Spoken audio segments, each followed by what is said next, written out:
dressed up in ice. He is a very nice Yeti.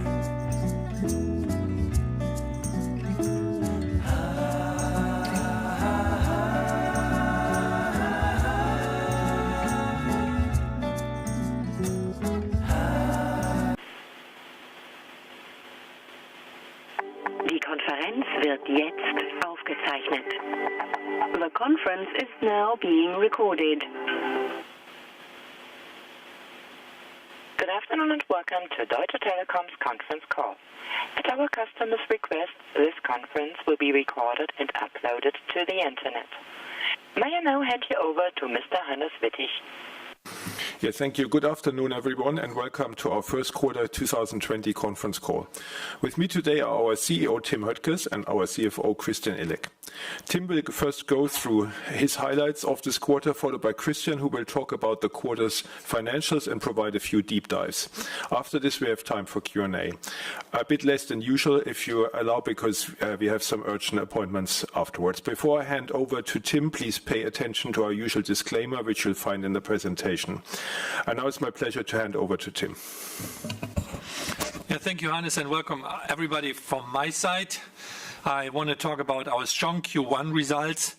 And in addition, I want to give you an update on how COVID-19 has impacted our business and why we remain confident to achieve our stated full year 2020 targets. This will be followed by Christian with a deeper dive into our Q1 results, plus some additional financial disclosures. Let me start with my highlights. We closed the US merger on April 1st from the home office. So we gained all remaining approvals. We were able to raise 19 billion shortly after closing, despite peak market turmoil and on better terms than expected in our initial merger case. In brackets, I was a little bit nervous in the meanwhile, but it turned to be on much more positive. We confirmed the target synergies and are now working on the rapid implementation, which is going well. In Germany, meanwhile, we revealed our plans to cover over half of the country with 5G, and this already in 2020. The strong commercial and financial momentum we achieved in 2019 continued in the first quarter of 2020. On both sides of the Atlantic, all segments are growing from a profitability basis. Our EBITDA grew double-digit in the first quarter. Yes, you heard it rightly. Our EBITDA grew double-digit, and this despite, let's say, the impact of the global COVID-19 crisis. It seems to be that our operations are very resilient. We were able to move swiftly with decisive and generous crisis support for our customers. Our networks and service operations held up flawlessly across all geographies and technologies. We remained in our stated leverage comfort zone, and we confirmed our dividend. So based on our Q1 performance and based on what we are seeing so far, we see ourselves on track for our stated 2020 guidance. Before we go through the details, let's look at a quick summary of our Q1 financial performance on page 4. Let's keep that simple. All segments grew this quarter again. Page 5, we show some of our key investments outside of the US. In Germany, we cover over 35 million lines with fiber, of which 1.7 million with gigabit connectivity. In the EU, we now pass 3.4 million with full fiber, bring the total footprint, including Germany, to just over 5 million. This is up 1 million compared to 1 year ago. We now have 250,000 customers on Supervectron as demand starts to accelerate. And in Germany, we reduced our IT time to market to 5 months, less than 1/3 of what it was in 2017. And the app penetration in our European segment has reached 57%. Our networks stand out and keep winning all awards. By the way, it's the most successful first quarter we ever seen in Deutsche Telekom. We won the recent Connect test for the overall best mobile networks, both in Germany, in Europe, and as a multi-country operator for entire Europe. We won all German mobile network tests. We won all German fixed line tests. We won all service tests. And we won the test for the best German IPTV platform with almost full marks. And we were named one of the Germany's top 3 customer-oriented companies alongside with Amazon and Miele. Our customer service metrics that we showed you mid-February keep improving. Moving on to slide 6. Early May, all German operators met with Bundesnetzagentur to declare their 4G coverage. From what we learned, I can tell you, we are not just far ahead of Telefonica Deutschland, we are also far ahead of Vodafone. But network leadership is not just about 4G, it will increasingly be about 5G. A couple of weeks ago, and I mentioned that already, we revealed a big plan for 5G in Germany, and let me give you the details. Upon launch, we will refarm some of our 3G spectrum. And as soon as our newly acquired 3G spectrum becomes available, we will have 2 times 15 megahertz of 2.1 gigahertz spectrum on 5G. 2.1 is excellent for 5G because this spectrum range combines speed with good propagation. We will switch on 5G in 2.1 gigahertz and at least half of Germany already this year. On top of this, we will have the top 20 cities covered with 3.6 gigahertz. Going forward, we will leverage other spectrum ranges, such as 700 megahertz frequencies. So we have a mix of low band, mid band, high band, which is, compared to my competition, significantly better. And we will roll out faster than anybody else. So comparing the commitments of Vodafone with ours, we will have 4 times more coverage already by the end of the year with regard to 5G. I'm very excited about this acceleration plan, which we laid out during the Corona crisis, and it shows that we are maintaining our clear German mobile market leadership. On page 7, we talk about the customer growth, and it remains strong. We are very grateful for the trust, especially in these difficult times. The incumbents are the winners, and we see it again. In our European footprint, we added 1.4 million converged customers. In Germany, almost 15 million homes are served by our fiber products, and we saw strong and steady mobile customer growth on both sides of the Atlantic. There was a time where people were criticizing our vectoring and super vectoring rollout. We are now able to serve more than 80% of German households. And we are the guard horse for the digitization in Germany, and especially for all the business customers. So all the traffic load in the COVID crisis is managed on our network, and we not had a single outage in our networks during the crisis so far. Let me now, on page 8, talk about the way we have approached the coronavirus. Those who knew me know that I'm reluctant with praise, but I'm really, really proud how our company, our people have responded to the crisis. Early on, well ahead of others, we announced many offers to help those affected by the lockdown. Not just in Germany, but let me focus here on Germany and give a few examples. Immediately after the close down here, we gave 10 gig extra mobile data for free. Millions of customers signed up for this via our app, residential customers and business customers. To help stranded families, we gave 6 months of Disney Plus for free.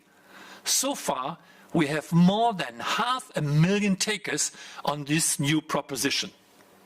Exclusive at Deutsche Telekom. We supported German business with multiple free offers, and usage went up by many multiples. Here we are talking about Teams and mainly WebEx from Cisco.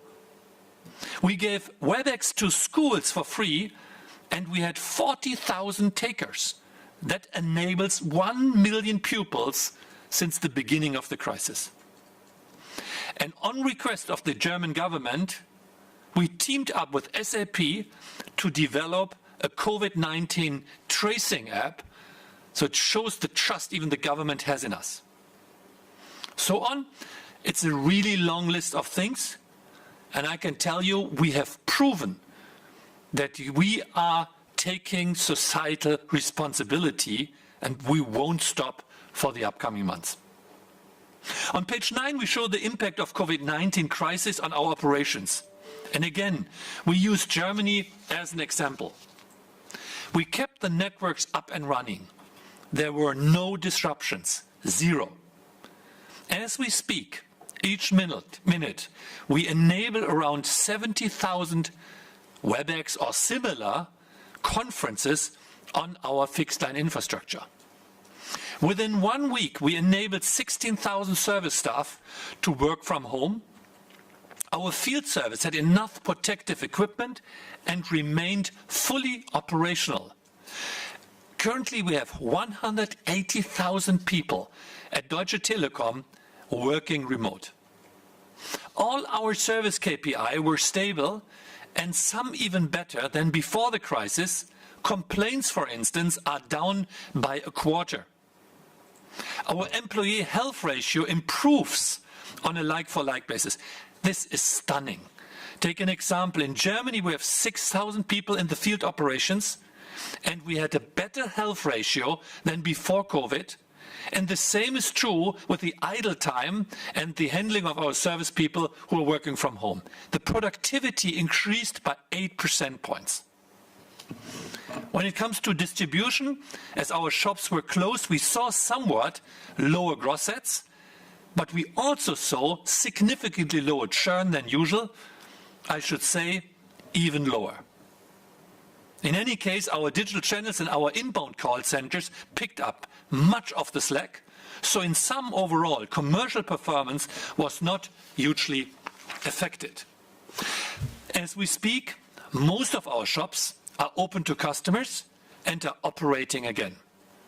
Commercial activity is slowly beginning to normalize. Looking forward, it will be interesting for us to leverage the lessons learned during the crisis for our efficiency, for the digital customer experience, for our networks. On page 10, the good news is that based on our strong first quarter and what we are seeing so far, we feel able to reiterate our guidance as stated. And by the way, we reiterate our guidance. Most of the telcos are not giving a clear commitment with regard to the guidance for this year. Clearly, COVID-19 brings some short-term and some long-term headwinds to our business, especially on revenues. And Christian, he will show you the sensitivities of these parameters later on. But positively, at the EBITDA level, there are a lot of mitigating actions we took and we can take going forward. And our stated 2020 guidance had been prudent as well. The bottom line is, our group outlook will change when we fully incorporate Sprint. T-Mobile last week guided for the second quarter and said that they will provide full year guidance with their second quarter results. And then we will reflect this in the group outlook. That said, our stated guidance is unchanged. We continue to expect 13.9 billion ex-US EBITDA.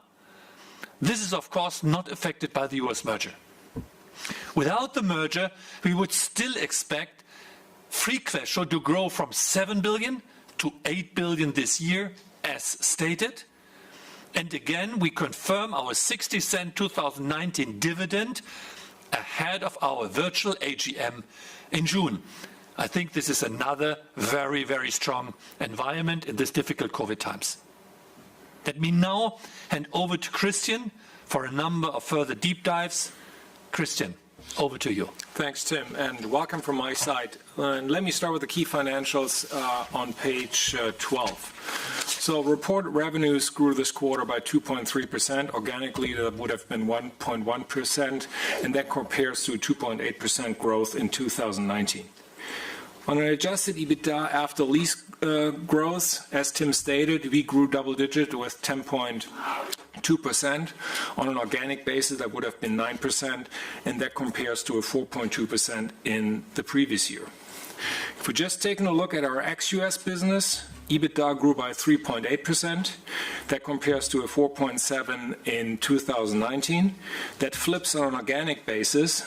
Here, our growth in 20 is 4.2%. That compares to a 3.7% in 2019.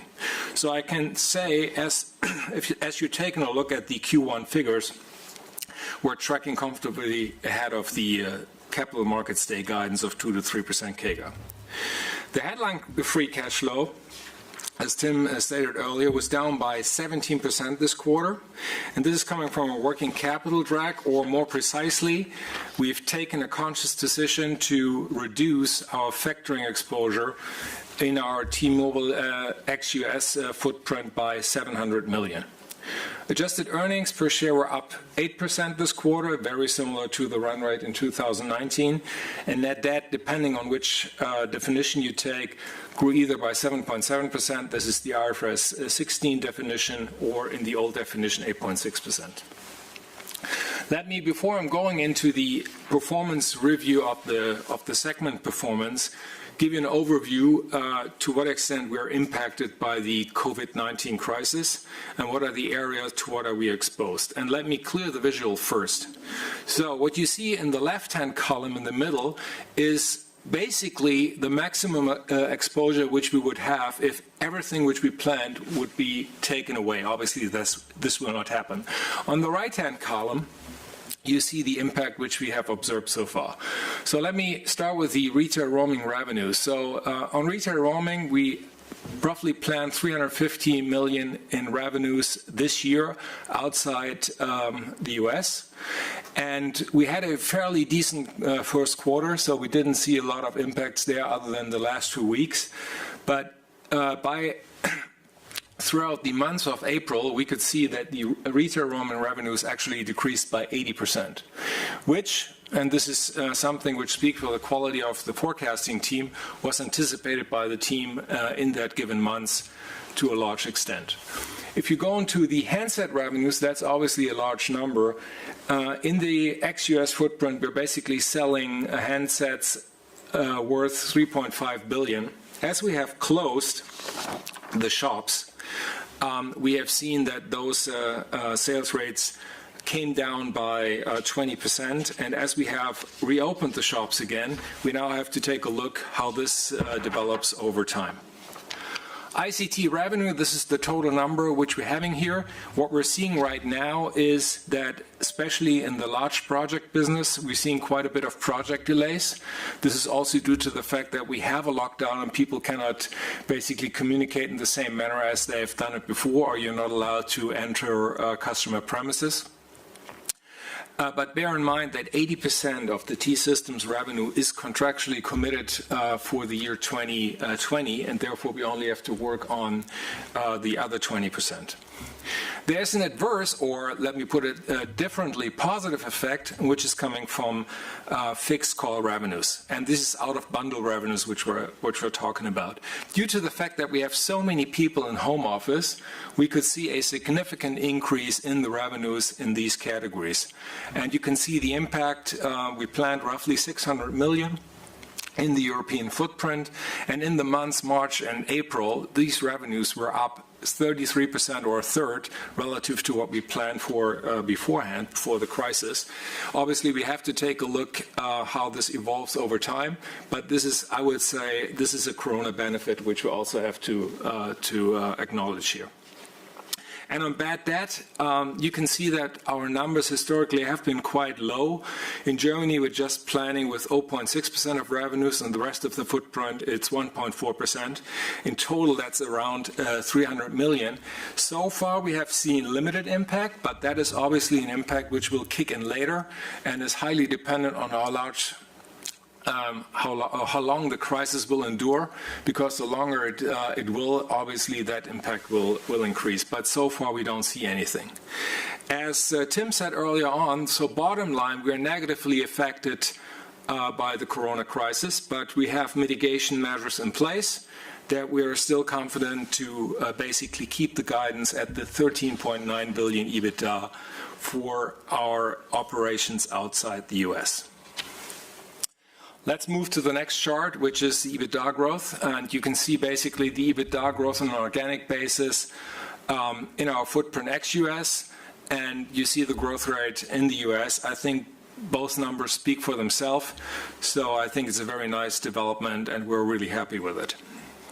On the next chart, page number 15, I'm moving over to the free cash flow. And as I said, the free cash flow was comparatively to the previous year down by 17%. And that is because we have taken that conscious decision to reduce factoring by 700 million.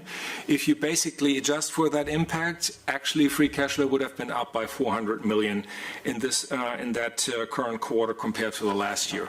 What you also can see on the more long-term perspective, that we have started with that reduction of factoring already in 2018, and that is a continuous program.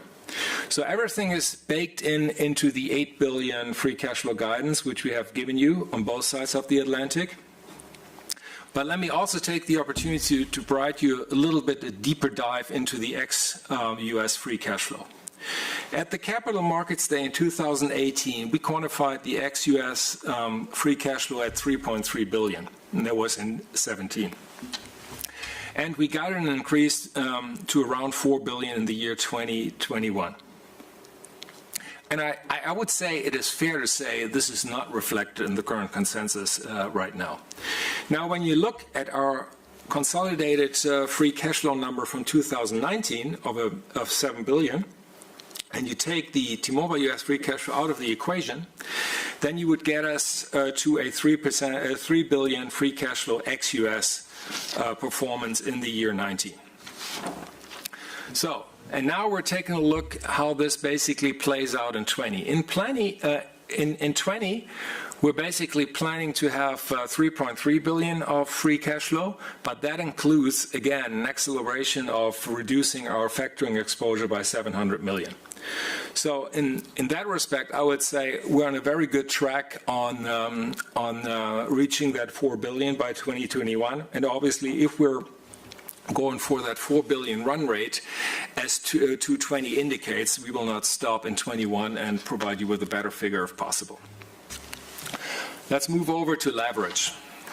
And we have changed their perspective on leverage, or we have added an additional perspective on leverage just for the sake of the argument that some competitors basically provide a pre-IFRS 16 perspective. So you see now both perspectives from our side. If you take a look at our leverage ratio in the classical IFRS 16, so including leases perspective, I would say Q over Q, there hasn't been a lot of change. It remains basically at 2.64, which is still at the upper end of the corridor, 2.25 to 2.75. If you take leases out and adjust the EBITDA by the leasing impact, then we would be in the old world where our ratio was 2 to 2.5, and then the leverage ratio would be 2.36. So, and finally, aside the leverage perspective, let me repeat again that we're super happy that we refinanced the U.S. merger bridge in April, that we immediately got the 8 billion intercompany loan back here, which helps us to basically cover our maturities outside the U.S. until the end of 2021. Let me now go into the operational performance of the businesses. So let's start with Germany as usually. So EBITDA AL again was growing by 2.7%, and you see this is very much in line, a notch higher than the growth rates which we have seen in the previous 4 quarters. But we're really happy with the EBITDA growth performance in Germany. The total service revenue growth again accelerated to 1.4%, and that was basically supported by 3 things. One is higher broadband net adds, second one is strong performance in mobile, and the third one is a reduction of line losses relative to the previous year, so that supports that growth. If If we move into the next page, you see our mobile service revenue growing by 1.7% this quarter. And that was including whatever kind of roaming effect you would include in the Q1 number. And that is obviously including all the regulatory impacts. Without regulation, that growth would have been 2.4%.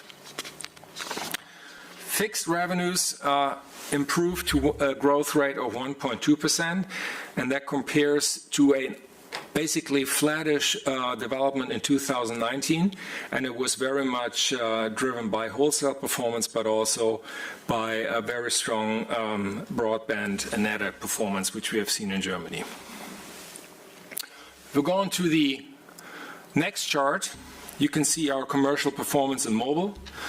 Again, our net adds, own-branded net adds, are pretty much at the same rate as they have been a year before. It's 141,000 net adds, which we're seeing.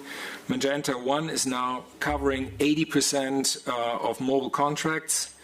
Our churn has sequentially come down to 0.8% in the first quarter, and we see a healthy growth in mobile data usage of 61%, which obviously will support our more for more strategy.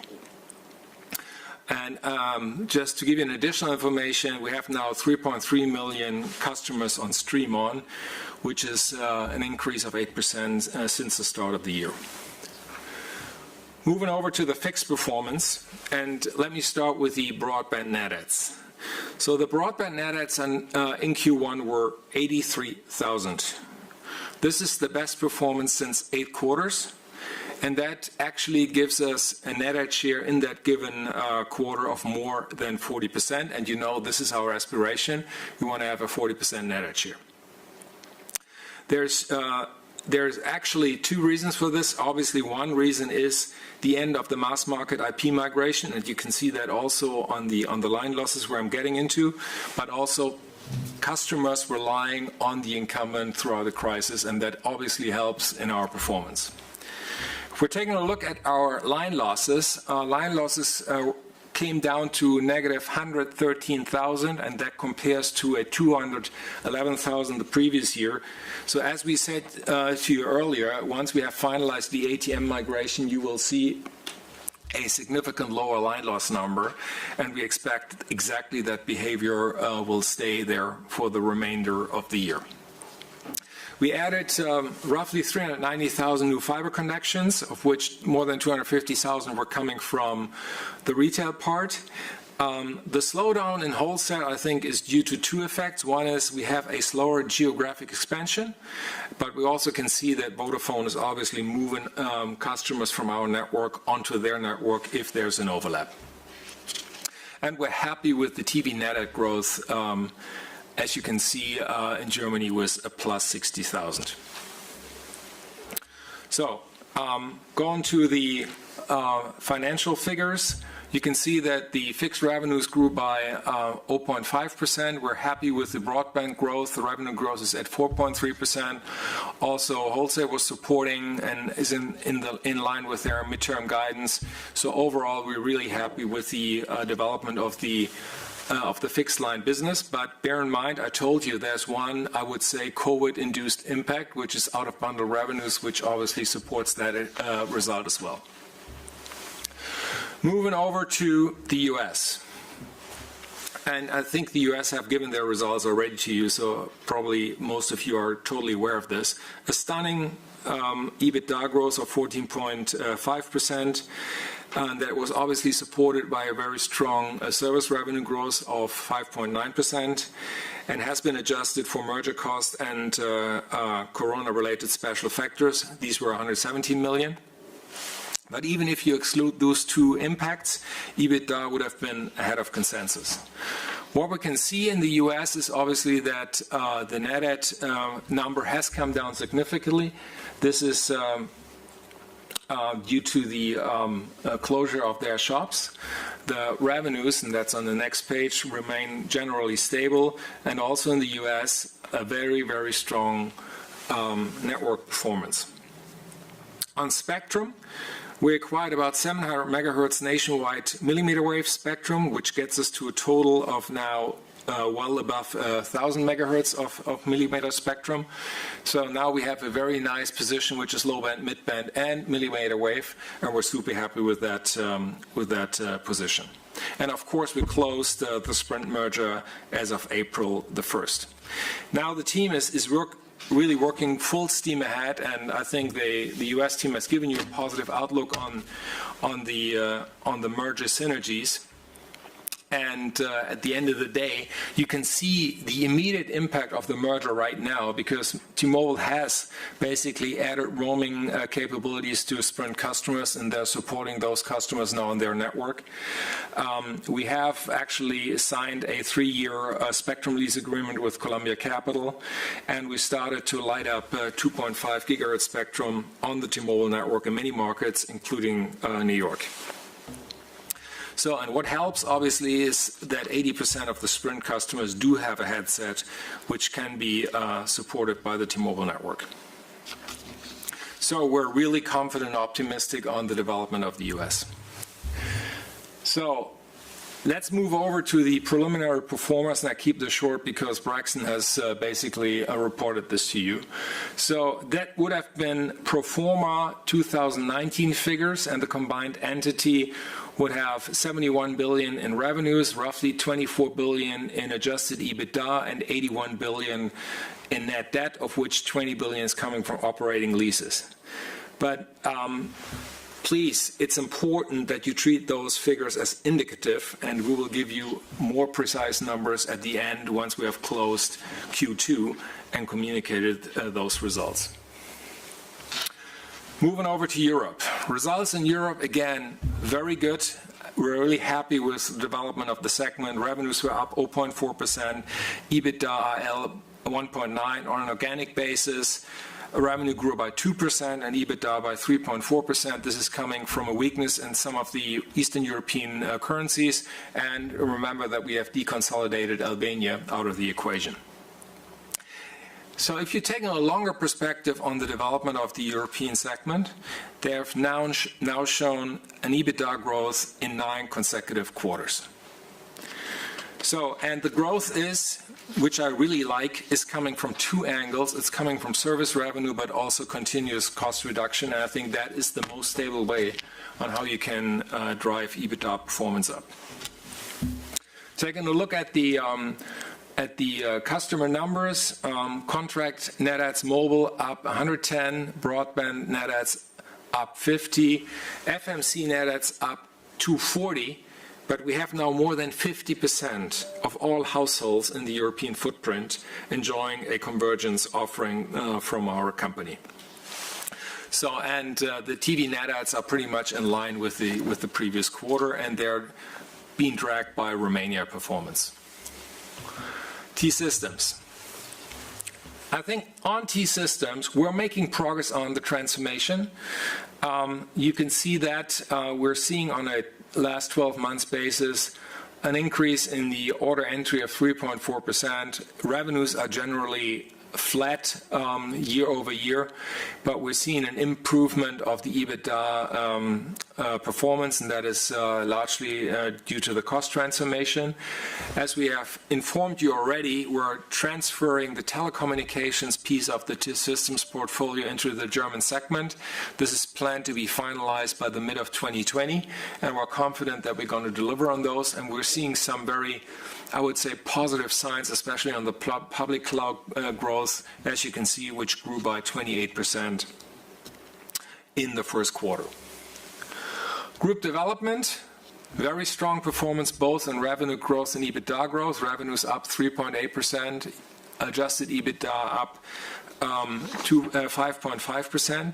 This is very much fueled, and we can see that on the next page, by the very strong underlying performance, especially of the T-Mobile Netherlands business. They grew their mobile net add base by 67,000.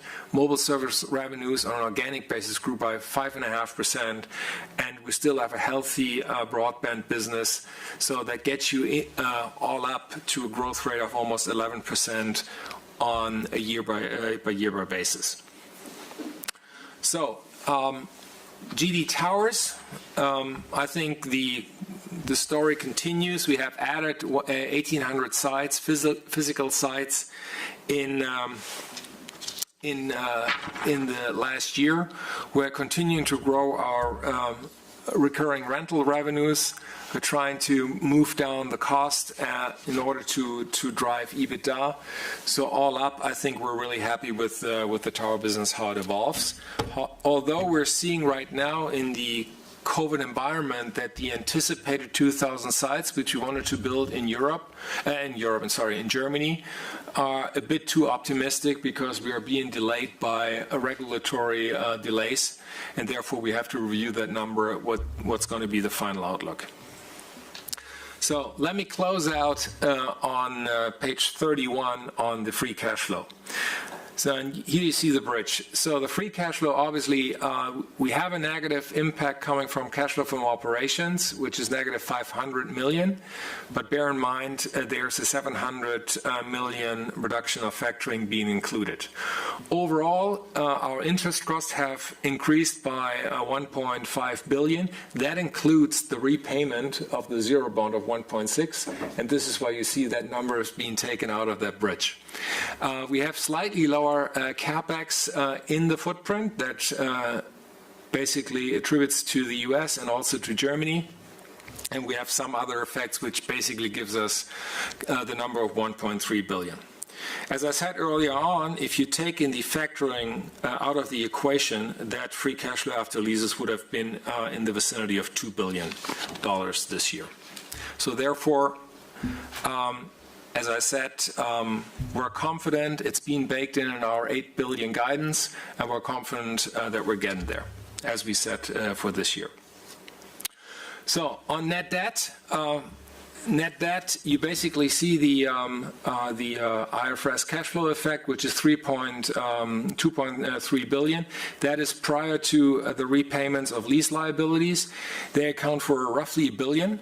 So what you see is that the repayment for leases and the newly acquired leases are basically netting themselves out. It's $1 billion on each side. Obviously, we have to reflect for the millimeter spectrum acquisition in the US.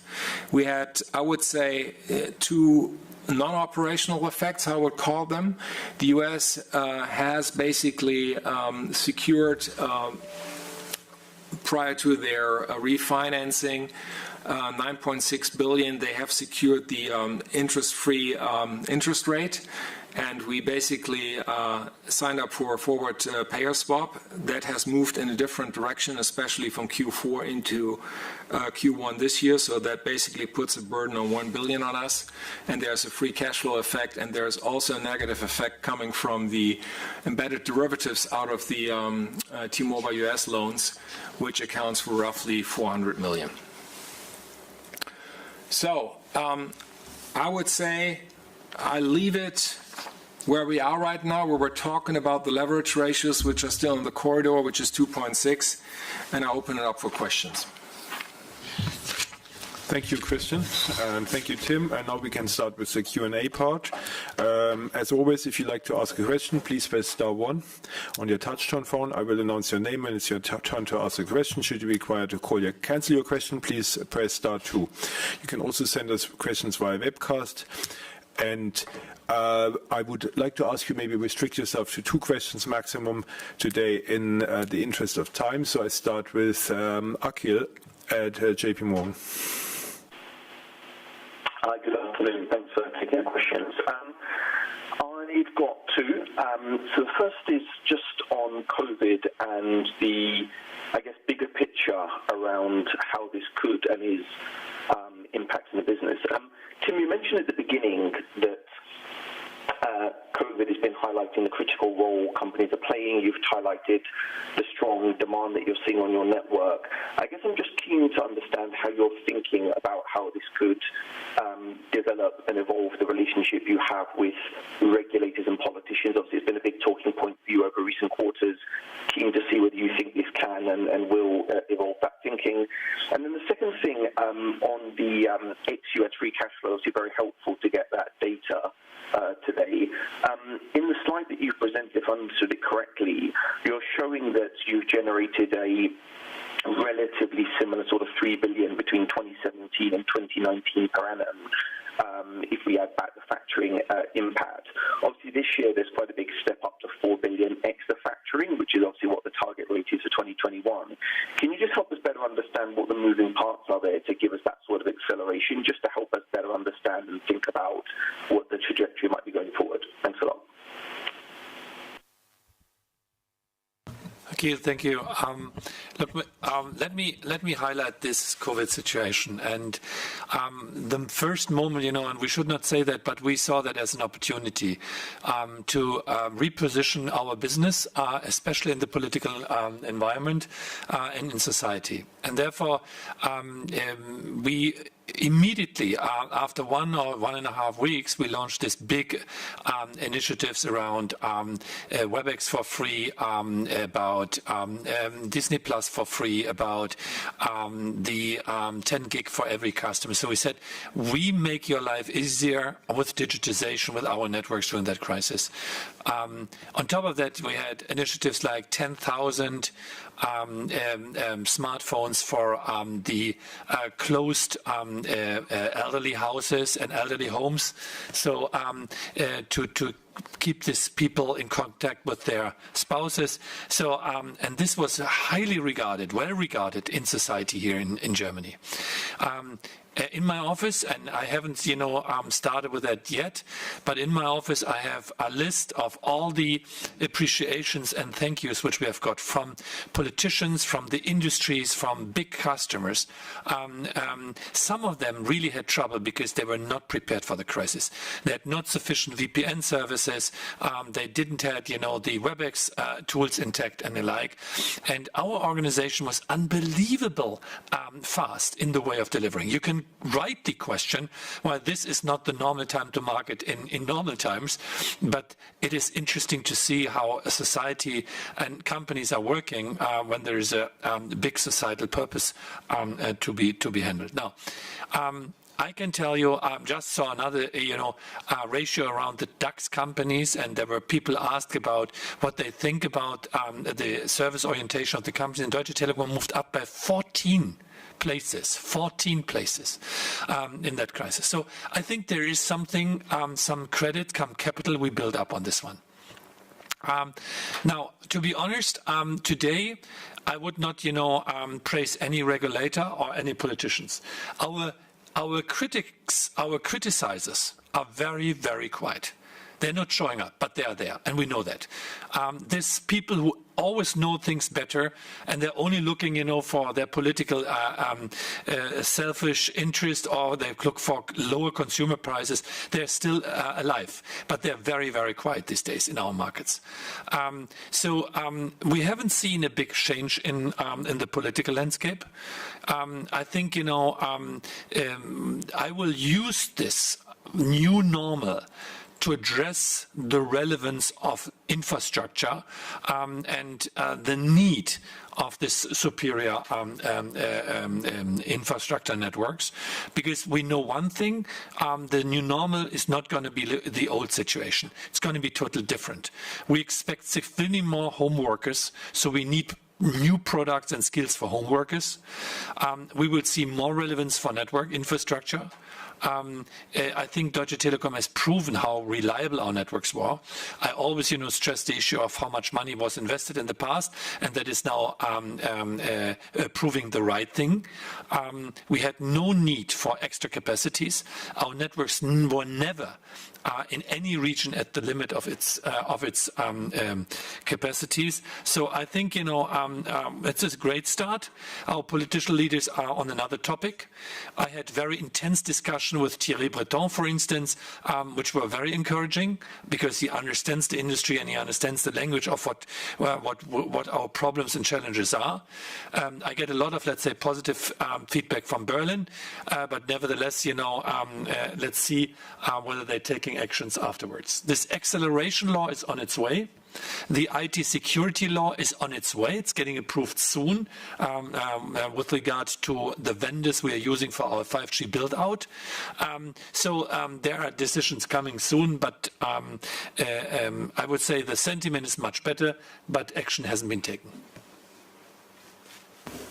So Akhil, on the free cash flow question, and this is roughly out of what's in my head, between 17 and 18, why have we seen basically a negative development?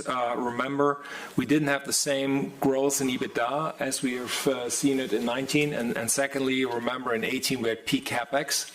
And that was the reason why we said, okay, we have to come down from that level.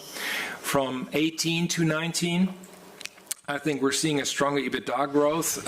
We obviously stick to our CapEx guidance, but in 19 we had a lot of special factors which impacted our free cash flow growth, and we hope that this basically plays out in a more even way in the future. Thank you. Next question is from Polo at UBS, please. Hi, I've got two questions. The first one is on COVID-19, but asking it maybe in a slightly different way, because bigger picture, if we fast forward 12 months, what do you think the longer-term impact will be on the consumer side? So do you think it will be easier to put through more for more increases because people will be more focused on network quality and reliability? Alternatively, do you see a risk of consumers spinning down to cheaper tariffs and no-frill brands, just given economic pressures? That's the first question. And the second question is really just about, now that the Sprint deal is complete, can you clarify the dividend policy going forward and talk about your deleveraging profile? Because I'm just asking because you've obviously been a lot more explicit about your ex-US free cash flow. So it's 3.3 billion this year, 4 billion next year, but there's more than covers the dividend and minority payments, which are about 3 billion a year. On top of this, you also have your share of the new T-Mobile US cash flows. So therefore, how should we think about dividend going forward and your deleveraging profile? Thanks. Look, Polo, what we see today is very clear. People are very happy if they have a good service, a good network, and they stay with it. I think they will question how they can improve their home office skills and their tools at home office. We are just using a fraction of what home workers can use. Just to give you an example, I'm sitting at home, not in front of my pad or my small screen. I have a big screen. I have the WebEx conference, by the way, not so expensive, with a big 4K screen where I can share documents. I have a whiteboard where I can collaborate with people. I could easily collaborate in a way with people working from home. Now, not everybody has these capabilities. We have to learn this new tool, Slack and others, to better collaborate and to find solutions in the way how we're operating. Now, I think people will in the next 12 months much more think about what they can do to improve their home office environment, because people like to work from home. By the way, we see that moment while taking people back into the office. It's interesting that especially the middle management, they don't want to come back.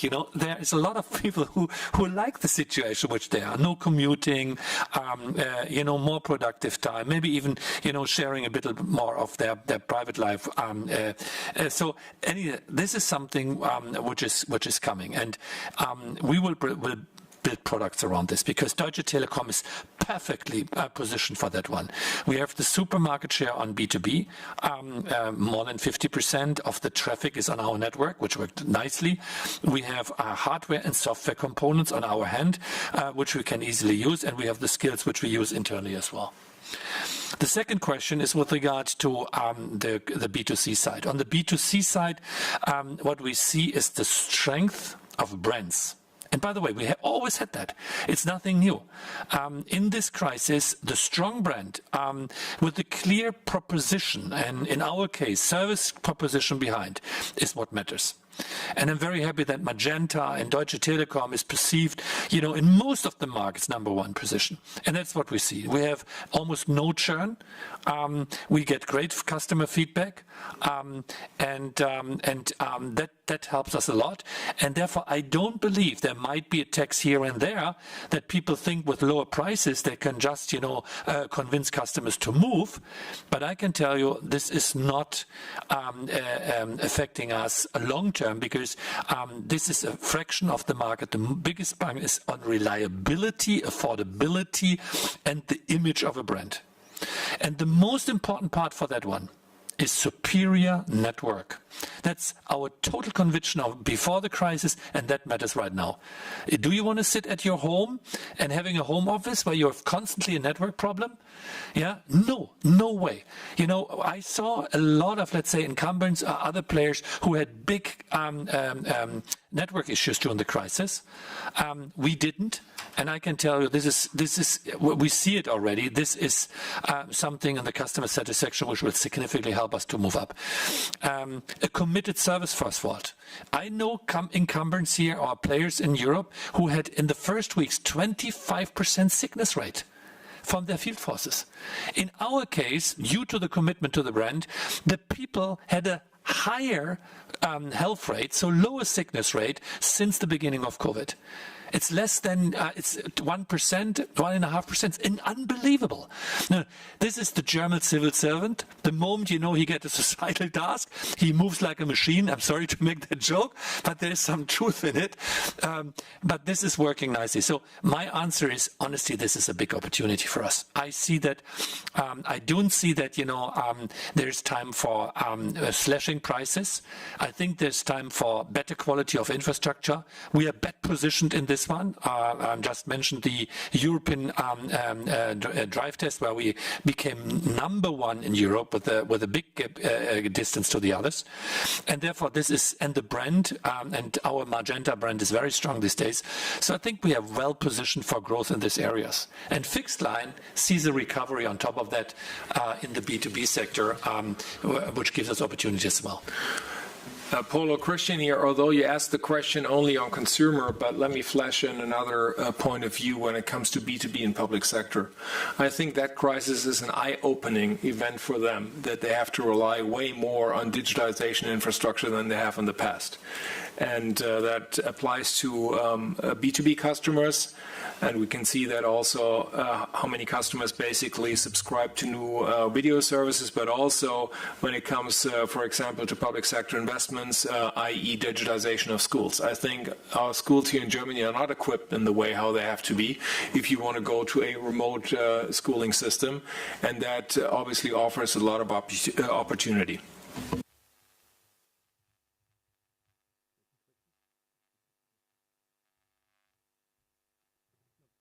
On the dividend side, look, I think it was a very strong commitment. I remember Orange and other companies, you know, cutting, you know, for political reasons, the dividend. You know, it would have been an easy one to say, look, there's a lot of, let's say, opportunity for us to cut the dividend as well. But we want to be reliable. We want to be that you can rely on us. We have promised the 60 cent. We went through the COVID situation. There were a lot of arguments against it, but I think, you know, we earned the dividend. We have a high income increase even in the first quarter. We see good outlook for the year, and therefore we said we are committed to the 60 cents. And that is what we do, which we're going to recommend to the annual meeting at the 19th of June. So that's, let's say, what we're doing. I think this has a long-term value for long-term investors. That is our Christian's my conviction that this was the right thing to do. Now, with regard to the next dividend increase, we have a policy in the market, and we're trying to fulfill always, you know, what we're promising, but it's not now the time, the first quarter, to talk about, let's say, what we're paying next year. I hope that all our developments and growth prospects are getting accomplished. Okay, thanks, Tim. Next is Andrew from Goldman Sachs. Good afternoon. Thanks. And I wanted to ask a couple more questions on the European free cash flow generation. The slide 15 you gave, and also on slide 31, they're a great help in enabling us to understand the underappreciated strength of your European business that you've flagged for a while. And slide 15 shows you appear on track, as has been mentioned in previous questions, to get to your 4 billion European free cash flow guide for 2021 in 2020, if we strip out the factoring headwind. So the first question is, how should we think about your scope to deliver 2021 free cash flow above your guidance? And specifically, what elements of the free cash flow can be better than expected? And then the second question is, your free cash flow, your European free cash flow hasn't covered the dividend when we strip out spectrum spend and other costs that you don't include in your free cash flow definition. But do you think that this could be the case in FY21, or are there any other costs or risks we should be aware of in the next couple of years, and specifically what factoring headwind should we expect in FY21? Thank you. So on the free cash flow guidance on 21, look, I think it's always been our philosophy that we want to basically deliver promises and aspirations, and that's the 4 billion. But if we're performing better, we're performing better. And you can see that in the revenue development, the EBITDA development over the past years. So I will not rule it out, but I will not basically increase now the guidance for 2021. And on the other factors, are there any extraordinary factors in our free cash flow 2021? I'm not aware of this. I don't know whether anybody is aware of this, but Hannes? I would add, if you think about other factors, spectrum, Germany had a big auction in 2019. And Germany has big auctions basically every 5 years. Europe has a bunch of auctions coming up, but tend to be smaller. We had Hungary done. In terms of factoring, well, I think the word headwind in the context of factoring is wrong. I think, although it may be let's say, confusing factoring. But, factoring, we reduced the factoring this time. So the outstanding factoring balance, we did not need to do this. There was no need to do this. There will be no need to do that going forward. Right? So this is just a choice that we made, and it is cash flow management, and you don't have to worry about it. Okay. Next is Christian from HSBC. Let me say one word. I want to stress again how proud I'm on what Srini Gopalan did in Europe. 8 consecutive quarters. He's now growing his EBITDA. He's growing his free cash flow. Sorry, it's 10 quarters already. Or 9, sorry, whatever, So Christian's 9 quarters now. He is delivering on a consecutive EBITDA and free cash flow growth, which is now materializing in the numbers which he showed you for Europe and the strong, contribution we get from him for dividend and for the investments. Second, he has not lost market share. He has gained market share, except from remember in every single market. And on top of that, the customer service and the Net Promoter Score, or TRIM as we call them, have improved significantly as well. On top of that, he found a way that we are going to cover, the entire footprint with fiber to the home in the converged markets up to 50% within the next years. So I think this is an impressive result. It's not on the expense of customer satisfaction. The opposite is the case. And we have created a flying wheel here, which I find very impressive, which is materializing in the free cash flow statement. Thanks, Tim. So next, again, is Christian at HSBC. Yeah, thank you. I have 2 questions. One is actually on the U.S., which is going to be your most important market going forward. Just high level, how do you actually, so what's your view now that you have grip on the Sprint asset, the value of the customer profile, the churn rates overall? I mean, were you, what surprised you positively maybe or negatively? I would be interested in that. And related to that, I'm a bit worried about the bad debt going forward in the U.S., given the unemployment rates we've seen in the U.S. So what is your expectation on the U.S. market when it comes to bad debt? My second question is actually on Germany and B2B. It's clearly an important part of your business, and around 30% or so. What are you seeing in terms of the impact on the business or project delays, fiber to the home delays? So whatever you can share in that respect would be helpful for us to model. Thanks. With regard to the T-Mobile US guidance and integration, I think the best thing is just to go back to what the US folks said last week. And I think they have given a clear guidance also on customer numbers as well as on financial figures, which also include bad debt and the assumption and the implication of the COVID crisis. On the German B2B, first of all, what we're seeing right now is, especially on large customers, project delays. And And the question is whether these project delays will basically move into they're going to kill a project or they just postpone it. The second one is on the infrastructure business, on the rollout of our FTTH infrastructure. We don't see a lot of impact right now. So we had a very explicit discussion with our head of technology, and he said, on FTTH, I can deliver my numbers as I promised. I don't see any kind of indication that I have to basically take down that number. That is different for provisioning of new mobile sites, as I said earlier on. The 2,000 sites, which we basically indicated at the beginning of the year, they are not in reach right now, and we're working together on a new forecast on this number. And other than that, I think what we're seeing on the German B2B, especially on the infrastructure side, a very robust business so far. And as we have furlough in Germany, that helps you also on your bad net number. We don't see any impact on bad debt so far in the German business. But I have to admit, this is a bit early to make that assessment because that takes a longer period of time until it kicks in. But given the fact that we have furlough, you will see a lower unemployment rate in Germany, and you will see lower insolvencies. These are things which may impact bad debt. So far, so good. And this is the reason why we're basically keeping our EBITDA guidance stable at 13.9. And we're also keeping our CapEx guidance stable, so we're not taking out CapEx in order to achieve any, free cash flow number. So that's not the idea at all. And next is Steve at Redburn, please. Yeah, good afternoon, guys. Can you hear me okay?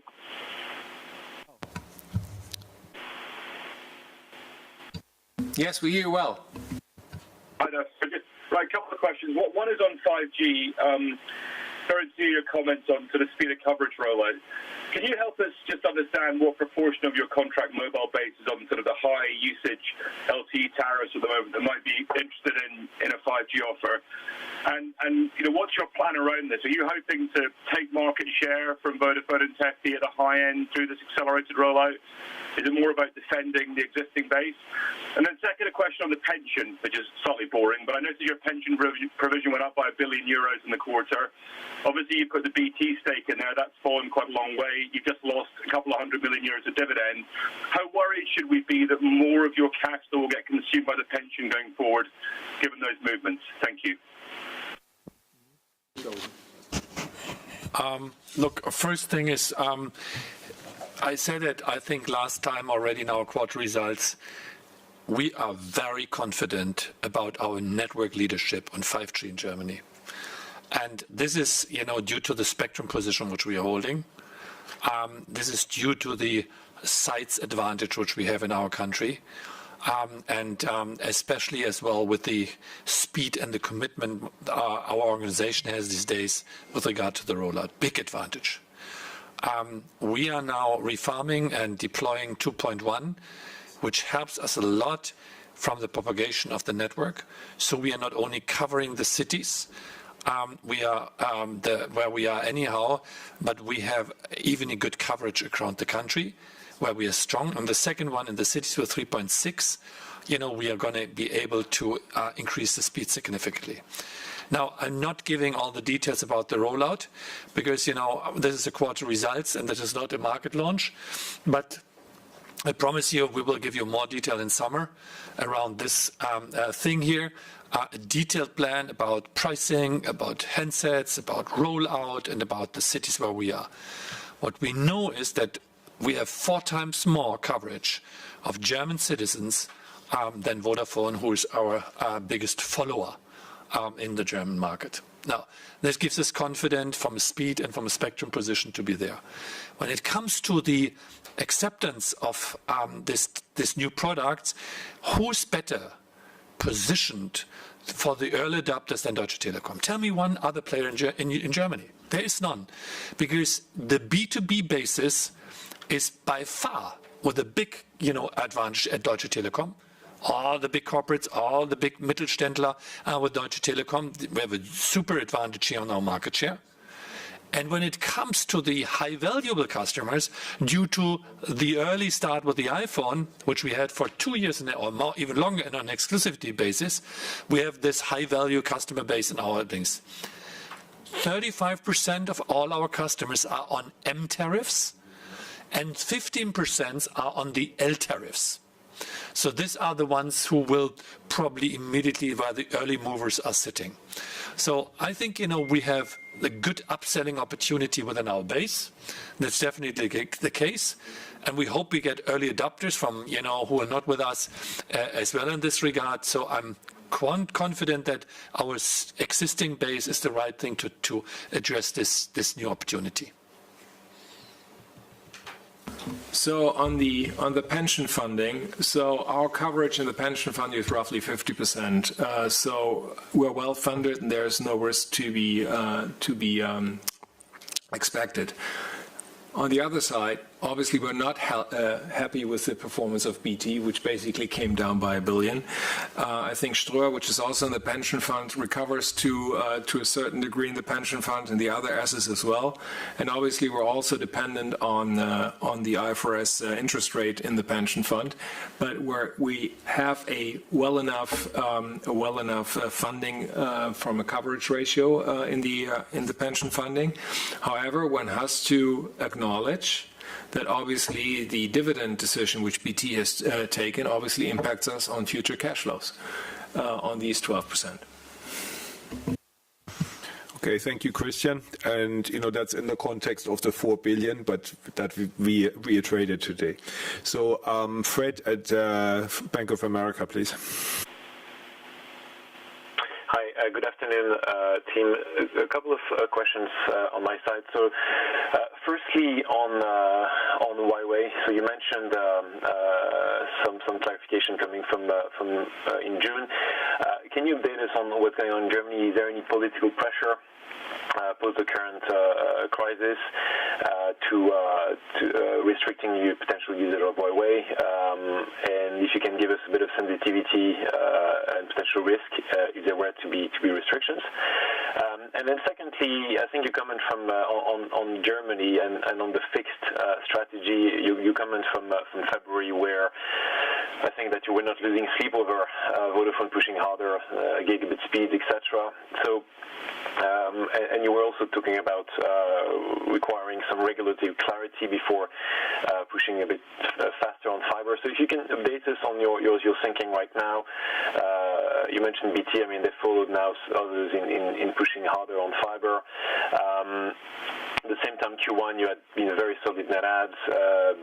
Tim, you mentioned a few times you're delivering superior network quality. So you seem to be pretty comfortable with the current hybrid strategy and the current 2 million homes a year. So a bit of an update on that would be useful. Thank you. Okay, thanks, Fred. Good question. The Huawei issue is, look, for us, and we always say that security is of the highest priority for us. And having seen the common approach from the EU Commission on this one, we welcome this data fact sheet which they brought out with regard to the 5G. So all vendors, everybody has to commit and to sign up to security commitments, and we don't need that from a single vendor. We need that from all vendors because a lot of components are not only coming from the three network or four network providers, but as well from software companies and others. So banning a specific company, I think, doesn't make sense. We want to have competition in this regard. Now, we follow the political recommendations. So far in Germany, it's not ready, or it has not been made. It was scheduled for Q1 due to COVID-19. It got postponed, but today the news is full that the government came to a conclusion, which they will announce within the next days. So they came up with an idea. Now, on the US, we anyhow have no exposure to this one, so we are talking Germany and our European markets where we pursue our multi-vendor strategy going forward. And yes, there are, always, very critical voices who are just want to ban every Chinese vendor in the core network and as well in the RAN network. And then there is even a more moderate, approach, which is focusing very much on the security functionalities of the infrastructure. Now, our position has been that we say, first, we always follow recommendations. Second, we are working towards a Chinese-free core network infrastructure. That is where all the aggregation is taking place, and that is what we are willing to commit.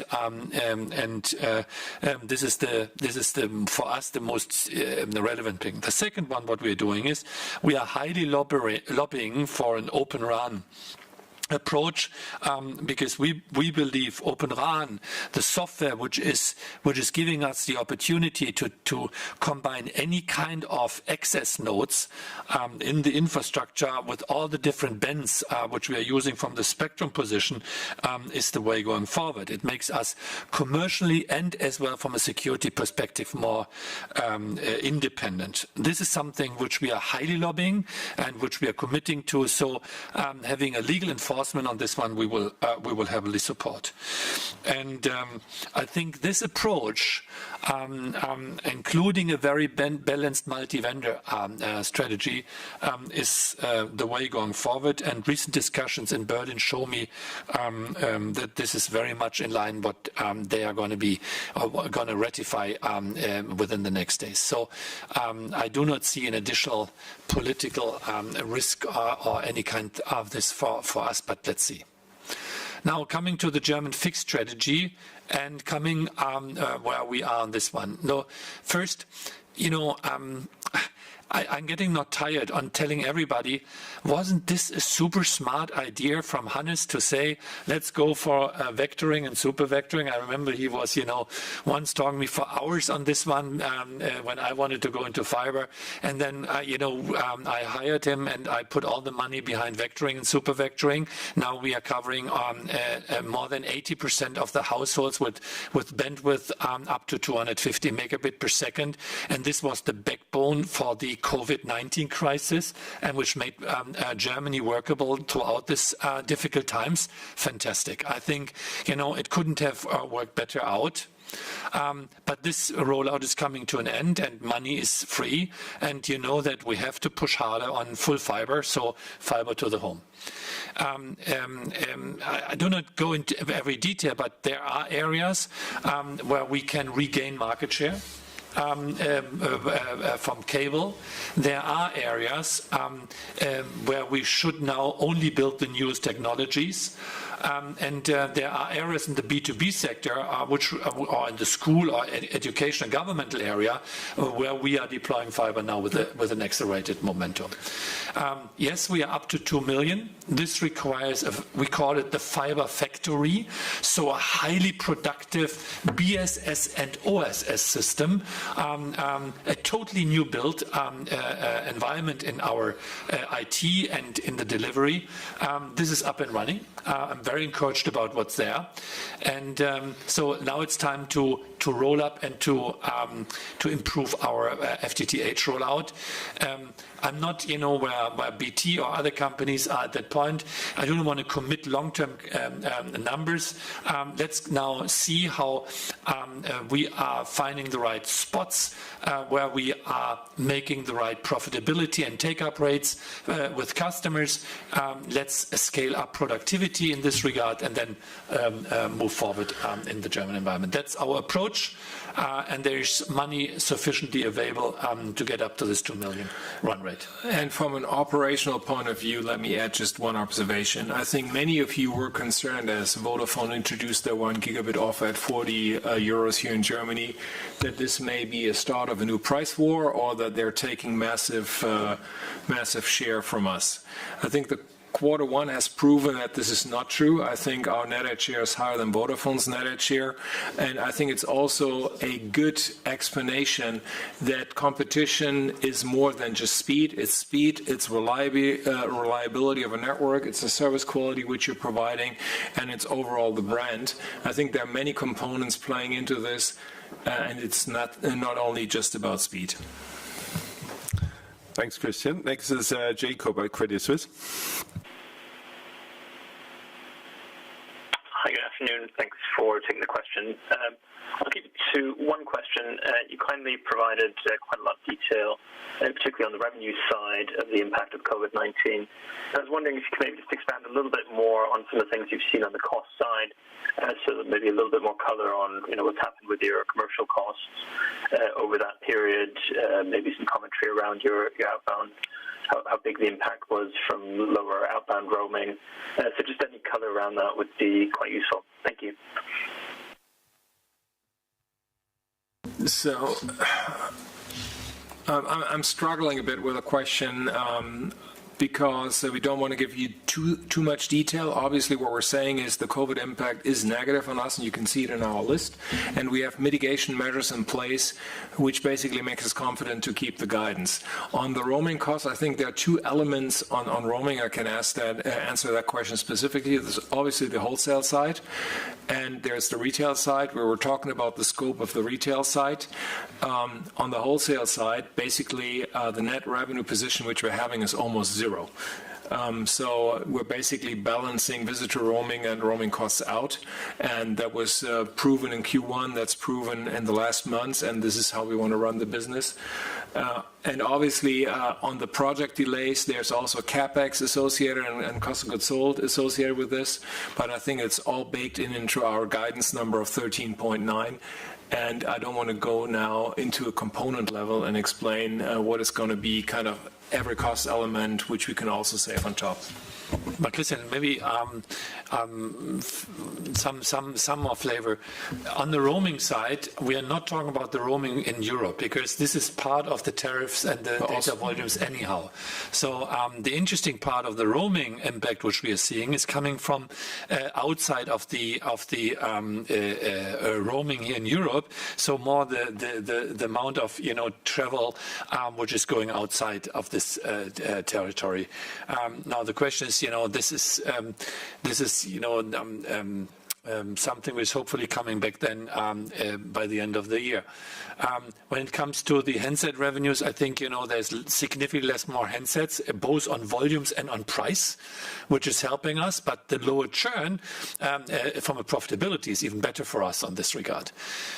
We are learning a lot about travel, and I can tell you one thing: I will travel less. We should make more roadshows with you guys per WebEx than rather being stressed from London or other places, and running between the offices. So this is definitely something which is an example how the world is going to change. So we will see significantly less travel expenses. Some cost recovers, yes, definitely, but not the entire one. We're sitting here and discussing as well about a hybrid organization. So there will be changes coming, that we don't need all the office spaces which we have today, and that we have more home office available. So we will work in hybrid structures going forward. I do not know what the impact on the retail structure is going to be. We anyhow decided to reduce our shop floor, our shops perspectively. And there are a lot of events which we had in the past, which we're going to either cancel or which we put in digital formats. Our Digital X is taking place next week, fully digital already. So by the way, please feel invited to this conference for our B2B capabilities, but this conference we put into digital, and they have a higher productivity. So we have a constant discussion about how we're shifting cost at that time in the organization, and it's helping us a lot to compensate for shortfalls on the revenue side. Thank you, Tim. And I I do want to add that, on the commercial side, I think others have already highlighted, you anyway have IFRS 15, but the bigger point for us is, we haven't seen that much loss of business because we have compensation. For instance, one thing that people need to realize is call centers are a big channel for customer, for connecting with customers. So, we have had actually very little, and we have the page in the presentation that shows it, very little drop in gross ads, right? Even at the time of maximum shop closure. So that doesn't give us a lot of cost recovery, but the cost recovery is always, let's say, lots of little things rather than one big thing here. Okay, next is George at Citi, please. Good afternoon, and thank you for taking my questions. The first one is around regulation, and I think earlier you addressed the vendor point. I just wanted to follow up and ask whether the interface, opening of the interfaces for Open RAN, is that something you expect to only get on 5G, or whether it could be retrospective and therefore allow for a much more dynamic migration. And on the same point on regulation, there was also concerns a few months ago that perhaps Grealish could call in Bundesnetzagentur in the event that their roaming arrangements were not met. It appears that may be toning down that rhetoric now, but I'd be interested to hear if you think there is any risk in your view that we get into these protracted kind of processes. And then my second question is around capital allocation, and I appreciate that already a lot of things have been done in the US, Netherlands, Austria, and the balance sheet may not be as flexible as it was a few years ago.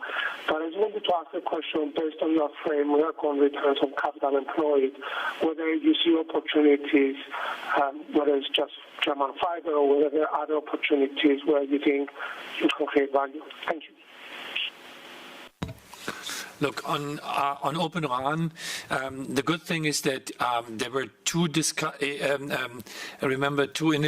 in our telecommunication industries in the past. O-RAN and Open RAN, they were not the same, by the way, and they are now all aligned, and all the big telcos are working on these initiatives going forward, and this Open RAN initiatives is not stopping and not be limited to just the integration of 5G. It should be enabling us to disaggregate the entire RAN infrastructure going forward. So this is the way this is the way we are approaching. Now on this way, technically there will be steps. So if we can open it up for 5G first, that would be great.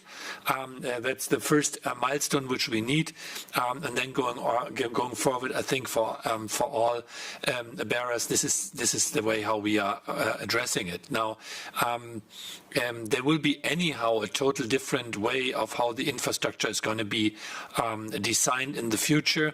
Full disaggregation, cloud native infrastructure, where we are differentiating between classical infrastructure or network access and where we have all the applications or services on top of that.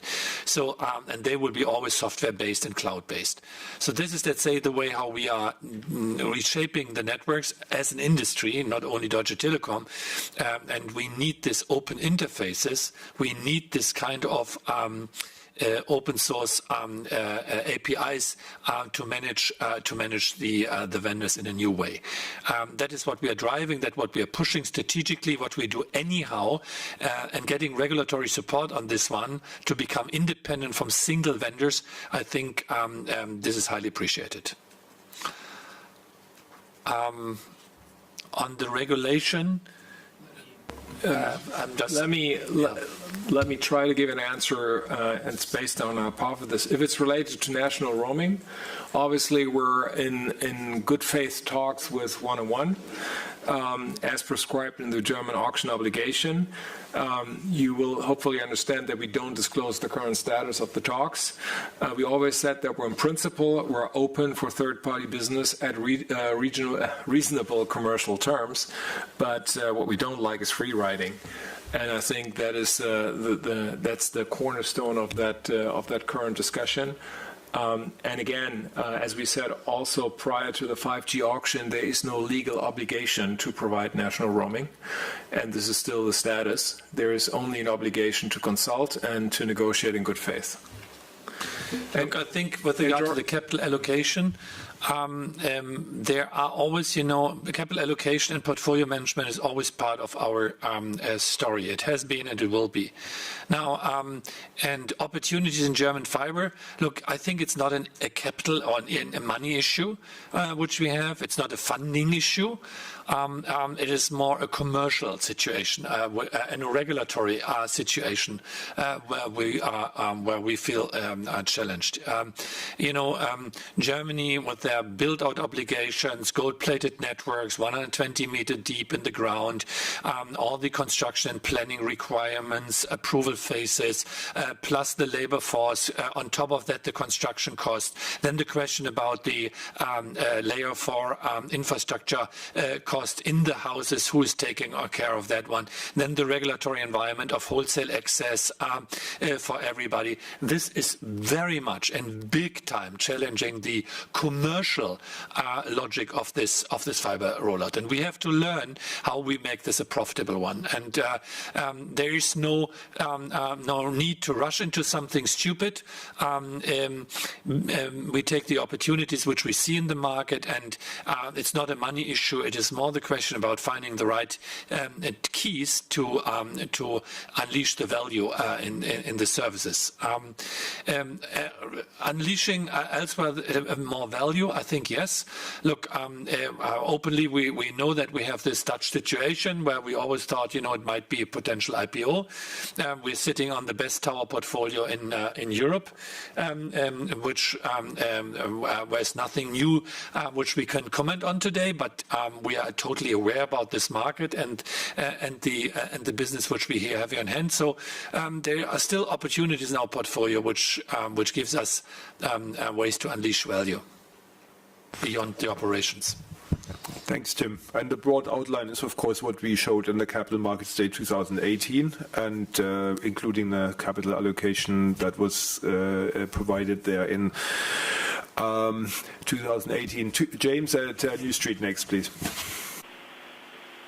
Yes, thank you very much indeed. Good afternoon. I had two questions. So firstly, congratulations on the great set of results.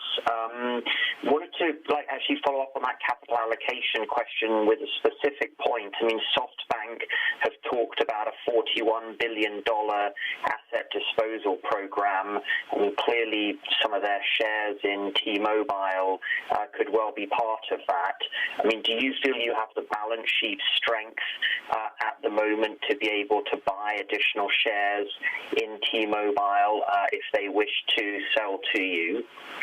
And then second question, just be really interested to hear a bit more about the kind of current impact you're seeing in Germany on SMEs and B2B. I hear what you were saying about 80% of T-Systems revenues for this year being already contracted. But if we see economic weakness persisting, do you feel this starts to have an impact on the way T-Systems will be reporting their numbers going into 2021? Thank you. Yeah. I can make SoftBank. So SoftBank currently owns 24.7%. We own 43.6%. SoftBank is subjected to lockups, which are public, so you know them.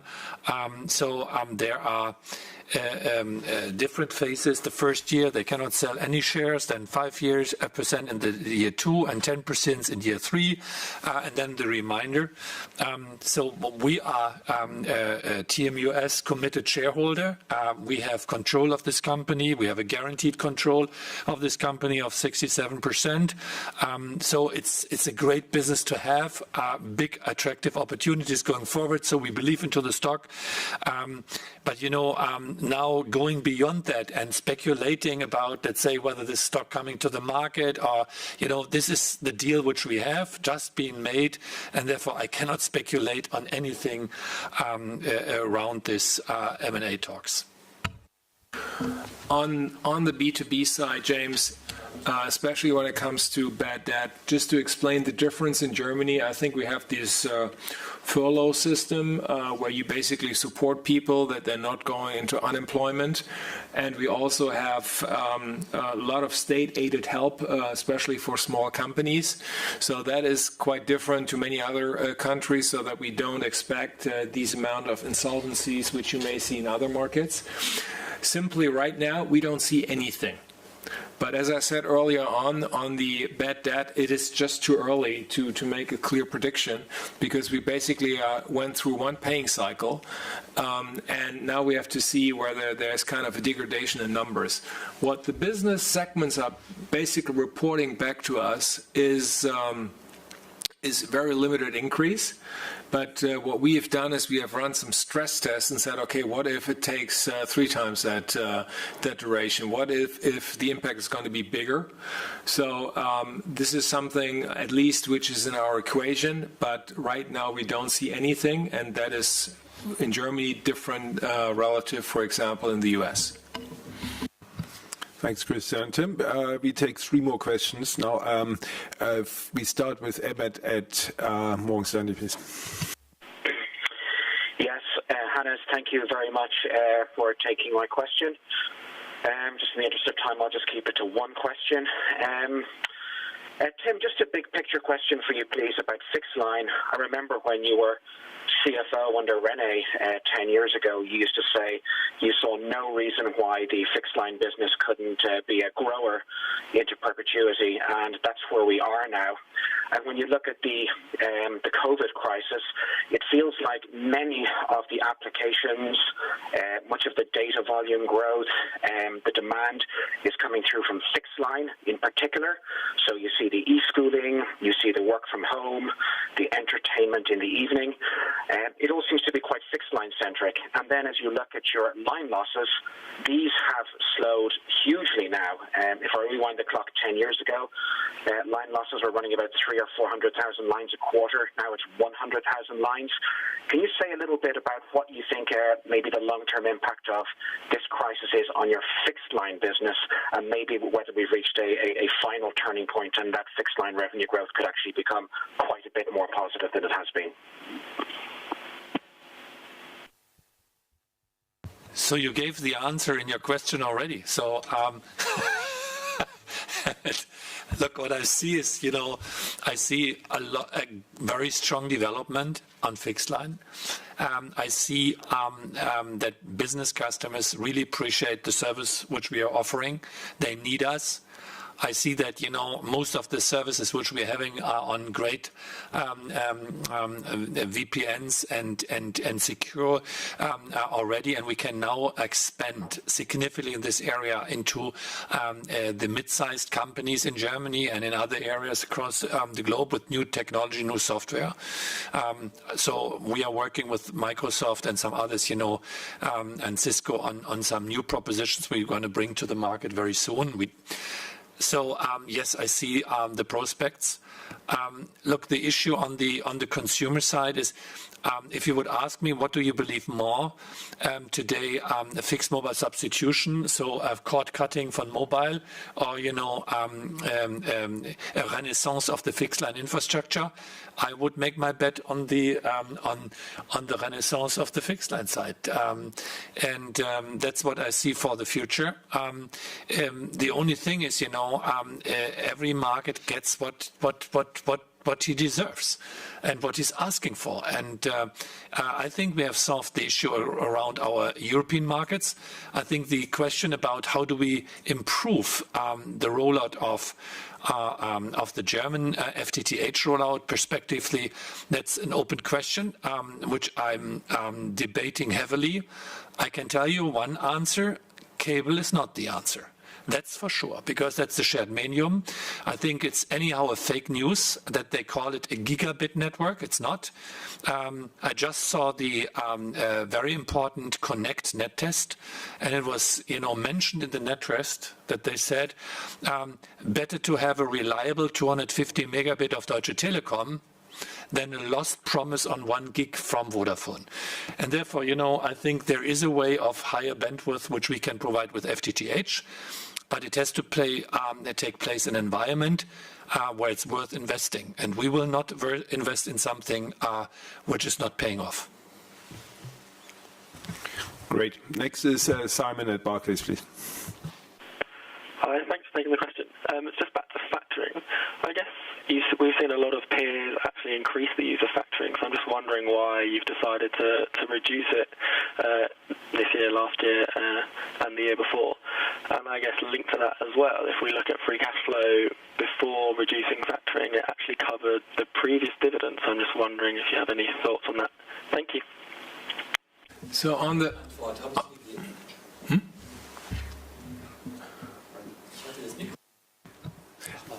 The question is could you hear Tim answering the last question, because he's not sure he had the microphone on. That was Emmett's question. Emmett? Yes, we did. You did? Okay, good. Or Simon, you can answer that. Thank you. On the factoring question, that's very simple. We saved a lot of money by reducing the factoring. And that supports obviously our cost base. And if we can afford it, we have taken that opportunity and we'll continue to do so. On the second question, I don't get the second question. Sorry. Free cash flow? Can you repeat the question, please, Simon? Oh, yeah, just looking at free cash flow, if you hadn't reduced factoring, it looks like it would have covered the previous 70-cent dividend. So I'm just wondering, hindsight's obviously a wonderful thing, but any comments around why you made the moves that you did? I think we have to go back to the communication as we changed the dividend communication, and that was back in November. And we said we had a totally uncertain situation in front of us. We were prior to the beginning of the states trial, and we said, okay, there's no clarity on whether we're getting the deal through or not. And in order to give you more guidance, we basically decided to change our dividend communication and also the payout from 70 to 60 cents, and at the same time basically said 60 is a new minimum. So I think that was the rationale, and it was not the rationale that we couldn't foresee whether we can cover it with the free cash flow. Thanks, Christian. And next is and final question is from Ulrich at Jefferies, please. Oh, thanks. My first question is, you alluded to conversations you're having in Berlin at several points.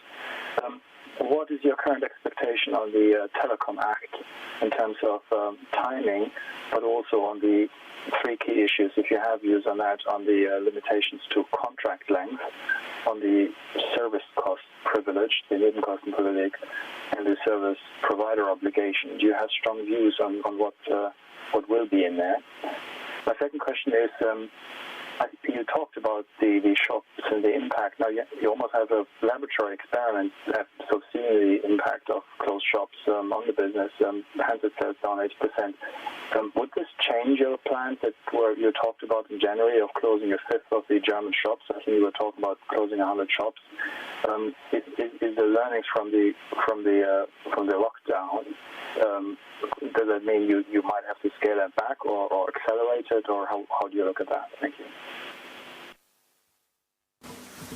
Ulrich, let me pick up the second question when it comes to the shop closure. First of all, the shutdown of the 100 shops, that program remains intact. But what we're going to do is once we're moving into more normal territory again, we will basically sit together and take a look at what is the most optimal channel distribution strategy, because what we're seeing at the shop closure was that traffic was nicely picked up by our call centers as well as our online channel. And I think this is a picture which we're actually seeing across the board. So that's not only true for Germany. And obviously these learnings have to be factored in. But as we have just finalized the negotiations on the German Shopgesellschaft, we continue to execute against this one. And then we have to see whether we have to change the channel distribution going forward. But it's just too early to tell right now. But we have seen a very nice response, as I said earlier on, as we had to close the shops from the call centers and the online channel. Ulrich, by the way, I think, there is no shock, and our idea is, to be very close to our customers. Our concept is regionalization. Our team is first-term resolution and very short ways to surrounding around where the customers are living. I think with our footprint, we are covering this. And that is, by the way, not only true for Germany, it's true for the US and other markets as well. So I think there is an impact, and we will see. We always adapted it. I think it was made bigger in the press than it really is. And commercially, we always look on whether it makes sense or not. With regard to the first question, maybe to bring everybody into the loop. End of January, two federal ministries, they came up with their own legislation draft related to shorten contact durations and ease the termination options for customers. And there's this Ministry for Verbraucherschutz, I don't know what that is in English. It's Consumer protection. Consumer protections, which aims to shorten contract durations to 12 months. The Ministry for Economy, as the who's actually responsible for this decision, wants to stick to the 24 months. We expect to learn more details during the revision of the German telecommunication law, which is the Referenzentwurf you're mentioning, which is expected by mid of next month. It's a little bit delayed because of the COVID situation. If implemented, this needlessly complicates current subsidization plans, as you know, which have high customer acceptance, and we would have to develop then alternatives to that one. But you have to note that already today's consumers have the right to conclude a contract with a minimum contract period of 12 months if required.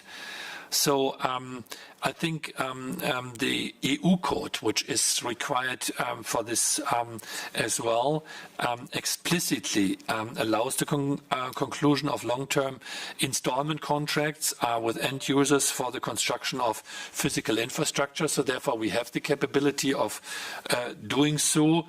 And according to the new EU code, the automatic renewal of 12 months will no longer apply, and the notice periods will be reduced to 1 month. This is already anticipated in our plans. So look, at the end of the day, we have opportunities for prepaid services. We have contract periods of 12 months if required, and we have the 24-month contract. What customers very much like are the handset prices being low or being allocated throughout the period, and therefore the 24 months duration makes a lot of sense. So, look, I think or hope that at the end of the day, the customers are considered and not some administrative decisions here. And I don't see us so frightened on this one, but the discussion is out, and we will trying to convince them in the direction of how the market is developing this right now. Thank you, Tim. And just to add, we are hopeful, to have a sensible ruling regarding the rental privilege as well. And with that, our conference call today is now ending. Thank you all for participating from the home office, presumably in most cases. And should you have further questions, please contact us at the Investor Relations Department. Have a great day, keep safe, and speak to you soon. We'd like to thank you for participating at this conference. We are looking forward to hear from you again. Goodbye.